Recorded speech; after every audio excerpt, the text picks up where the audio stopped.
बहू अनामिका गांव के चौराहे पर एक पेड़ के नीचे ठेला लगाकर चिकन पकोड़े बेचा करती थी। उन्हीं पैसों से वो सास ससुर शारदा प्रसाद, पति रमेश, बच्चे हरीश और भाव्या की देखभाल करती थी। बड़े ही मुश्किलों के साथ वो अपने परिवार को जैसे तैसे खींच रही थी। रमेश अनामिका के काम में उसे बहुत मदद किया करता था। अनामिका हमेशा घर का कामकाज खत्म करके खाना पका के फिर जाके वो चिकन पकोड़े बेचती थी, जिसके पीछे रमेश का बहुत सहयोग होता था। अनामिका इस बात को हमेशा याद रखती थी, इसीलिए वो रमेश से बहुत प्यार भी करती थी। उस दिन रात के करीबन 9 बज रहे थे। अजी, माइक लेके जरा कह दीजिए, थोड़े ही चिकन पकोड़े बचे हैं, अगर बिक गए तो हम घर चले जाएंगे। ठीक है अनामिका, तुम जो कहोगी वो तो मुझे करना ही होगा। आखिर में पत्नी का बात सुनना मेरा धर्म है। तभी तो हमारा पारिवारिक जीवन एक आराध्य मंदिर जैसा दिखता है, जो अनामिका ने खुद बनाया है। बस बस, बहुत तारीफ हो गई। हमारी नई नई शादी नहीं हुई है। शादी के 6 साल हो गए हैं। 2 बच्चे भी हैं, भाव्या और हरीश। ये सब भूल गए हैं क्या? नहीं नहीं अनामिका, उन्हीं की भविष्य के लिए तो हम इतने संघर्ष कर रहे हैं। मैं ये बात कैसे भूल सकता हूँ। ठीक है, घर पे जाके इत्मीनान से इस बारे में हम बात करेंगे। पहले देखिए ये चिकन पकोड़े अभी कैसे बिकेंगे। बचे हुए पकोड़े हम बच्चों के लिए घर ले जा सकते हैं। नहीं जी, जब तक हम घर जाएंगे बच्चे दादा दादी के पास सो गए होंगे। इसके बाद रमेश माइक पकड़ के कहने लगता है, आइए बाबू आइए, गर्मा गर्म चिकन पकोड़े लेकर जाइए।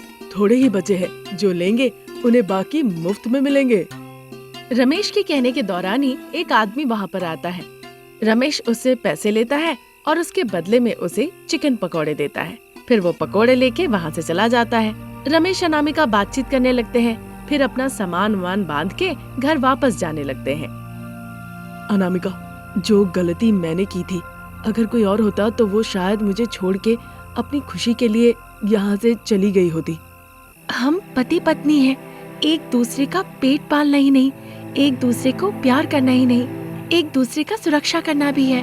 अगर हमारी परछाई गलत करे तो उसे सही करना भी हमारा कर्तव्य है। अगर आज इस तरह से हम मुस्कुरा के बात कर रहे थे, इसके पीछे तुम्हारा भरोसा है, जो तुमने चिकन पकोड़ा का ठेला शुरू कर दिया। रमेश अनामिका बातचीत करते करते थोड़ी ही देर में वो अपने मिट्टी के कुटिया तक पहुंच जाते हैं। घर के बाहर बत्ती जल रही थी। दरवाजे पे शारदा और बेटी भव्या इंतजार कर रहे थे। भव्या बहुत दुखी और चिंतित थी। वो बहुत रो रही थी। जाओ बेटा, तुम्हारे माँ पिताजी आ गए हैं, जाके उनसे पूछो और आके बताओ उन्होंने क्या कहा। ऐसा कहते ही बेटी भाव्या दरवाजे से उठ के अपनी माँ अनामिका के पास आती है। रोती हुई बेटी को गोद में उठा के बिस्तर पे जाके वो दोनों बैठते हैं। बेटा हरीश, क्या हुआ? तुम्हारी छोटी बहन इस तरह क्यों रो रही है? स्कूल में 5-6 महीने से हमारे फीस नहीं भरे गए हैं, इसीलिए आज हेडमास्टर ने सभी बच्चों के सामने हमें बहुत डांट लगाई। माँ, हमारे इतने अच्छे अंक होने के बावजूद भी किसी ने हमारी तारीफ नहीं की। पर जब हेडमास्टर साहब हमें डांट रहे थे तो सभी तालियां बजाकर हम पे हंसने लगे। माँ, यही दुनिया है बेटा, इससे घबराना नहीं है। तुम्हें और बहन को हिम्मत रखना है। कल मैं तुम लोगों के स्कूल में आके हेडमास्टर से बात करूंगी। इस तरह से समझा के वो बच्चों को सुला देती है। बच्चों के सोने के बाद वो शारदा से पूछती है, क्या हुआ सासू माँ, आप जब गई थी तो बच्चे कहाँ थे? मैं जब गई थी तो बच्चे कड़क धूप में बाहर खड़े थे बहू। हमने पैसे नहीं दिए, इसीलिए उन्हें खड़ा रखा गया। बच्चे बहुत डर गए थे। तुम एक बार जाके हेडमास्टर से बात करो। ठीक है सासू माँ। शारदा से ऐसा कह के वो भी बच्चों के साथ जाके बिस्तर पे सो जाती है। अगले दिन सुबह सुबह अनामिका और रमेश बच्चों के प्राइवेट स्कूल में जाते हैं। वहाँ जाके अनामिका हेडमास्टर से बहुत ही गुस्से से बात करती है कि उनके बच्चों को धूप में आखिर में क्यों खड़ा रखा गया, और ये भी कहती है कि वो अब फीस भरेगी नहीं। तुम मेरे बारे में अच्छे से नहीं जानती हो। जैसे तुमने कहा कि तुम फीस नहीं दोगी तो मैं क्या तुम्हारे पैरों पे पड़ जाऊंगी? ऐसा सोचना भी मत, ऐसा नहीं करूंगी। उल्टा अगर मैंने कह दिया कि मेरे ऑफिस से तुम्हारे बच्चे पैसे चोरी किए हैं तो तुम्हारे बच्चों पर चोरी का इल्जाम लग जाएगा। उन्हें किसी और स्कूल में दाखिला भी नहीं मिलेगी। ऐसी परिस्थिति ना आए उससे पहले जाके पैसों का इंतजाम करो और स्कूल के फीस भर दो। जा सकती हो। उनकी बातें सुन के अनामिका और रमेश बहुत उदास हो गए। वो रोते रोते घर लौट आए। शारदा से कुछ कहे बिना ही वो चिकन पकोड़ा बेचने के लिए अपना ठेला लेकर पेड़ के नीचे चले गए। चिकन पकोड़ा बेचने के दौरान अनामिका के मन में लालच पनपने लगी। अब चूंकि उनके पास कोई चारा नहीं था, इसीलिए मिलावटी तेल से वो चिकन पकोड़ा बनाकर बेचना शुरू कर दी। रमेश के लाखों समझाने के बावजूद अनामिका समझी नहीं। बस इतना कहकर उसका मुंह बंद कर दिया कि बच्चों की शिक्षा के लिए ऐसा करना उनके लिए जरूरी है। अब चूंकि चिकन पकौड़ा का स्वाद बहुत ही स्वादिष्ट था, इसीलिए भीड़ लगने लगी और बदले में उन्हें भी पैसे मिले। अनामिका, तुम जो कर रही हो वो बिल्कुल भा नहीं रहा है। अपनी आंखें बंद कर लीजिए। पैसे कमाने के लिए लालची हो गई हो, मिलावटी तेल का इस्तेमाल कर रही हो। मिलावटी तेल का चिकन पकौड़ा खाकर अगर कोई बीमार पड़ गया तो हमें भुगतना पड़ेगा। अब तक कोई दिक्कत नहीं थी, इसके अलावा मुझे दूसरा कोई भी तरह का चारा भी तो नहीं दिख रहा है। आप ही बताइए, हमें जल्द से जल्द बच्चों की फीस भरने होंगे और कैसे भी हमें वो पैसे लाने ही होंगे। इस तरह से बातचीत करती है। फिर मिलावटी तेल से पकौड़े बेचकर जो पैसे मिलते हैं वो पैसे लेकर वो हेडमास्टर वनजा के पास जाती है। वो स्कूल के सारा फीस भर के बच्चों को स्कूल से बाहर निकाल देती है। अब चूंकि उनका समस्या का समाधान हो चुका था, इसीलिए अगले दिन से वो मिलावटी तेल का चिकन पकौड़ा बनाना बंद कर देती है। हे ईश्वर, अब तक मैंने मिलावटी तेल से चिकन पकौड़ा बनाकर बेचा, उसके लिए मुझे माफ कीजिएगा। आज से मैं ईमानदार रहूंगी। एक गलती के लिए मुझे माफ कर दीजिएगा। प्रार्थना करने के बाद वो बिना किसी मिलावटी के साथ फिर से चिकन पकोड़े बनाकर बेचने लगती है। तब से अनामिका की बहुत उन्नति भी होती है और अनामिका बहुत सुखी सुखी रहने लगती है।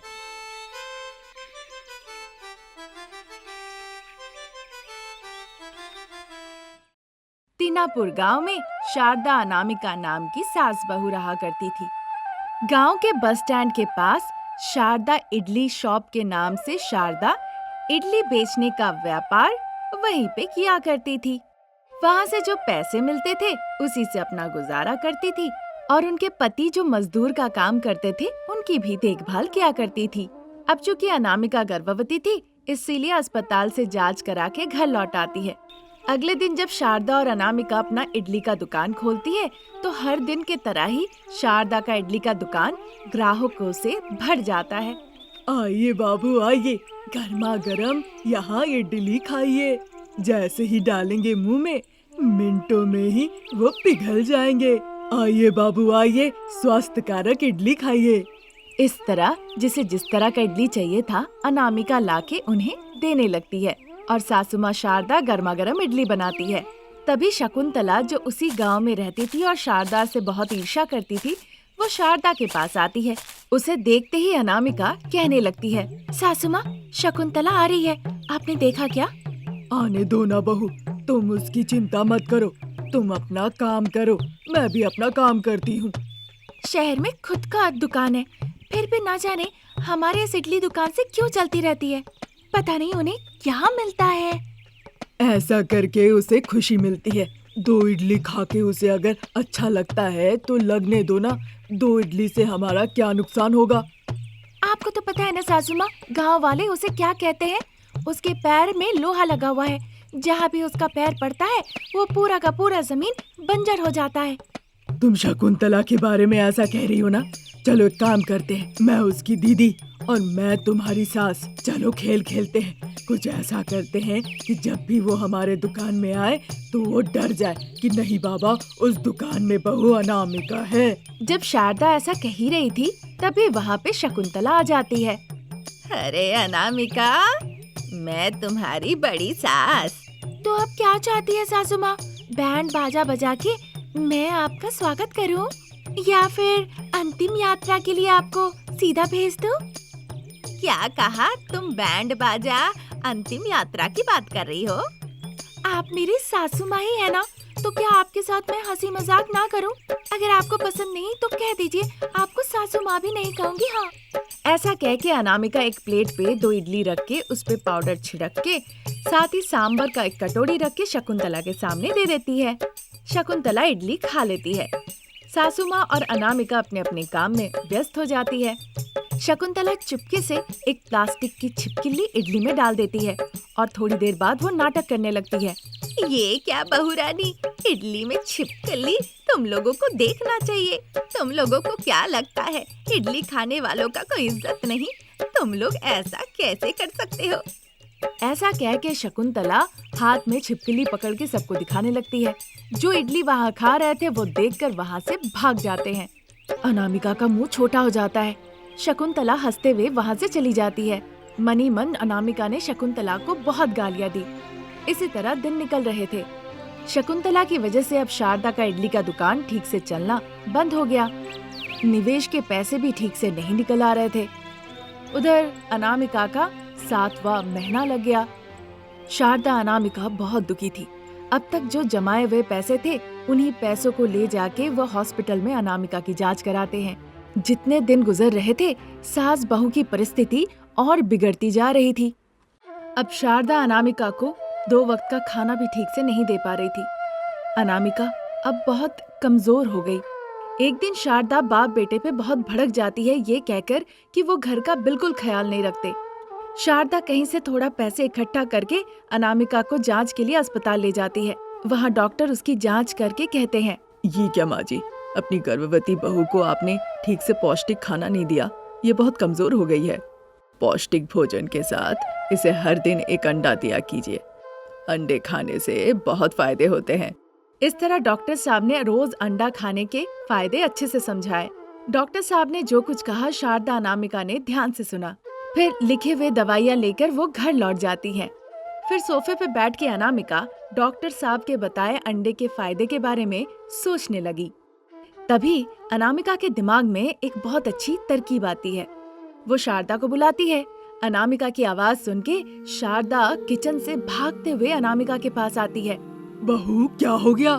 हमारे इडली के दुकान को फिर से खोलने के लिए एक तरकीब सोची है। अच्छा, इसलिए बुलाया। मुझे लगा पता नहीं क्या हो गया। ठीक है, पर अभी तो पैसे नहीं है उतने। है ना आपकी बहन चहन जो बर्बाद करके हंस रही है। जाइए सासू माँ, उन्हीं से पैसे मांग के ले आइए। ये कहने पे शारदा अपनी बहन शकुंतला के पास पैसे मांगने के लिए चली जाती है। उन पैसों से शारदा और अनामिका अंडा इडली का नया व्यापार शुरू करती है। अनामिका अपने हाथों में एक माइक लेकर कहने लगती है, आइए बाबू आइए, यहाँ गर्मा गर्म अंडा इडली खा के जाइए। अंडे में कितने फायदे हैं, ये बात तो आप सभी लोग अच्छे से जानते हैं। पर अगर आप किसी परेशानी से नहीं खा पाते हैं तो चिंता ना कीजिए, हम आपके लिए अंडा इडली ले आए हैं। इतना सोचना छोड़िए और सीधा शारदा के इडली दुकान आइए। जब अनामिका इस तरह से कहती है तो कई लोग वहाँ जाके खाते हैं और अंडा इडली खा के वाह वाह कहते हैं। उन अंडे इडली को खा के कविता और श्यामा भी कहती है, शकुंतला की वजह से मैंने अपना दुकान बंद कर दिया और मुझे लगा था ये सास बहू भी अपना दुकान बंद कर देगी। ऐसा सोचना तो बेवकूफी ही है ना कविता, वो हमारी तरह नहीं है, शकुंतला का परवाह नहीं करती। चाहे कुछ भी कह लो, ये सास बहू बहुत हिम्मत वाली है। शकुंतला की वजह से जितना पीछे चली गई थी उतनी ही तेजी से देखो अंडा इडली का दुकान आके खोल ली। हाँ श्यामा, इन सास बहू को देखकर तो मैं भी बहुत खुश हूँ। चलो हम इनकी तारीफ जाके और 4 लोगों के पास करते हैं ताकि वो भी यहाँ पे आए। हाँ कविता, चलो ऐसा ही करते हैं। कम से कम इस तरह से हम शकुंतला से बदला भी ले सकते हैं। इस तरह से कहकर वो वहाँ से चली जाती है। जो भी उन्हें सामने में मिलते हैं वो सास बहू के अंडे इडली की बहुत तारीफ करती है और उन लोगों को सास बहू के दुकान में जाने के लिए कहने लगती है। कुछ ही दिनों के अंदर सास बहू का अंडा इडली का व्यापार बहुत फेमस हो जाता है। बहू के इस तरकीब की वजह से शारदा मनी मन बहुत खुश होती है। इस व्यापार से दोनों बहुत पैसे कमाती है और सासू माँ शारदा अपनी बहू अनामिका का बहुत ख्याल रखने लगती है।